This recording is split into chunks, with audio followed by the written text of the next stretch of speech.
On retrouve notre invité Martin Gay, journaliste indépendant pour le quotidien britannique Daily Mail, spécialiste du Moyen-Orient. Bonsoir Martin Gay, merci beaucoup d'être avec nous en direct sur RT France.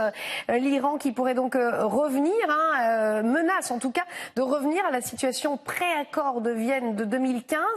Est-ce que selon vous c'est un bluff pour faire monter la pression ou cette menace pourrait devenir réalité ?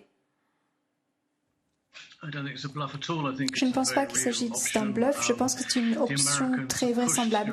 Les Américains ont poussé les Iraniens dans une impasse et il est très difficile pour les modérés d'étudier d'autres solutions, d'autres que cette situation pré-2015. Donc, ils espèrent que cela poussera les Européens, la France, l'Allemagne et les Royaumes-Unis individuellement ou le Conseil européen, de trouver d'autres solutions unilatéralement qui pourront permettre de changer la donne entre l'Iran et les États-Unis. On ne peut pas en vouloir à l'Iran parce que, en fin de compte, la question n'est pas est-ce que l'Iran peut venir négocier face à Donald Trump. Il y a un manque de confiance à Téhéran, envers Téhéran. Ils disent mais pourquoi faire confiance à Donald Trump? Donc cette situation de crise s'avance lentement vers cette solution et je pense que l'Iran va se retourner vers les dirigeants de l'Union européenne, mais avec beaucoup de déception. La véritable bataille ici, c'est convaincre l'Union européenne d'agir conformément à ses paroles et de soutenir l'Iran pour faire en sorte que ces sanctions ne vont pas se réaliser. Joseph Borrell, l'ex-président du Parlement, qui a maintenant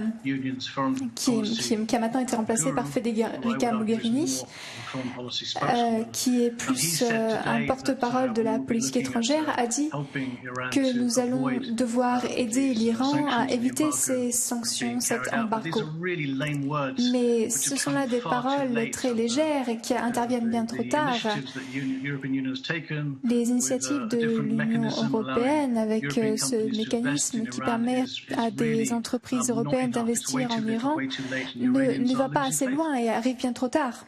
Alors, vous disiez, l'Iran qui espère une réaction de l'Europe. Il y en a une ce soir qu'on a bien relevée parce que elle ne manque pas d'importance. Emmanuel Macron qui annonce qu'il s'entretiendrait par téléphone avec à la fois le président iranien, Hassan Rouhani, le président américain, Trump, et le président russe, Vladimir Poutine, dans le cadre d'une médiation française. Qu'est-ce qu'on peut attendre de ces réunions, de ces entrevues téléphonique avec le président français, selon vous?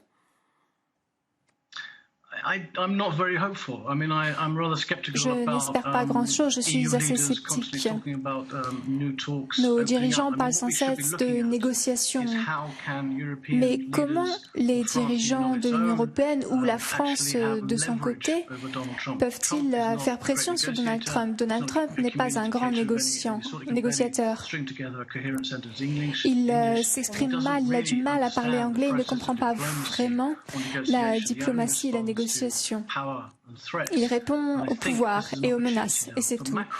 Et je pense que M. Macron devrait prendre les devants et rallier l'Union européenne et les autres dirigeants afin de prendre avantage de l'opportunité de cette crise, parce qu'elle coïncide avec les conflits entre les États-Unis et l'Union européenne au niveau commercial.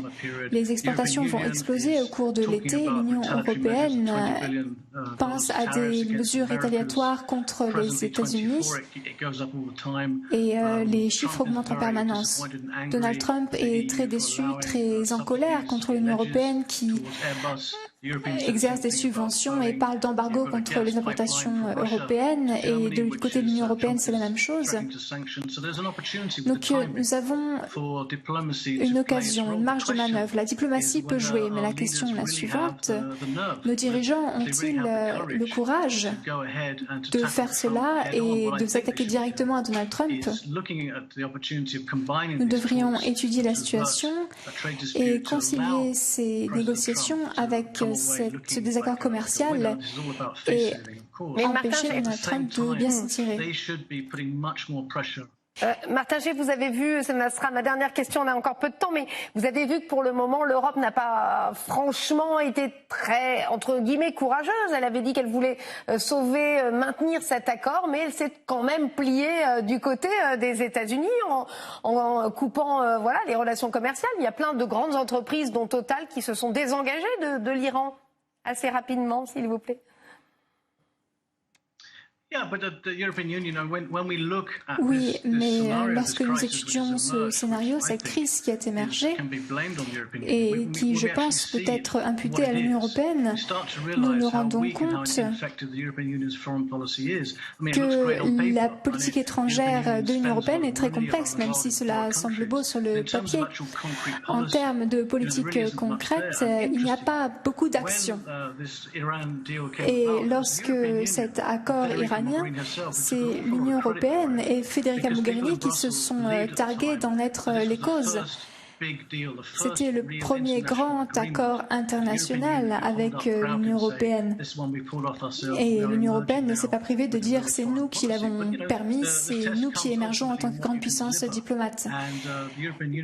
Mais l'Union européenne n'a tenu aucun engagement quasiment, notamment lorsqu'il s'agit de ce programme Instex qui est en fait juste un palliatif pour l'Iran.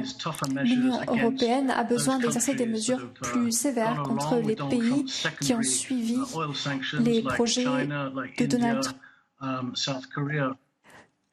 Merci beaucoup. Merci Martin G. Merci d'avoir été en direct avec nous. Je rappelle que vous êtes journaliste indépendant pour le quotidien britannique Daily Mail.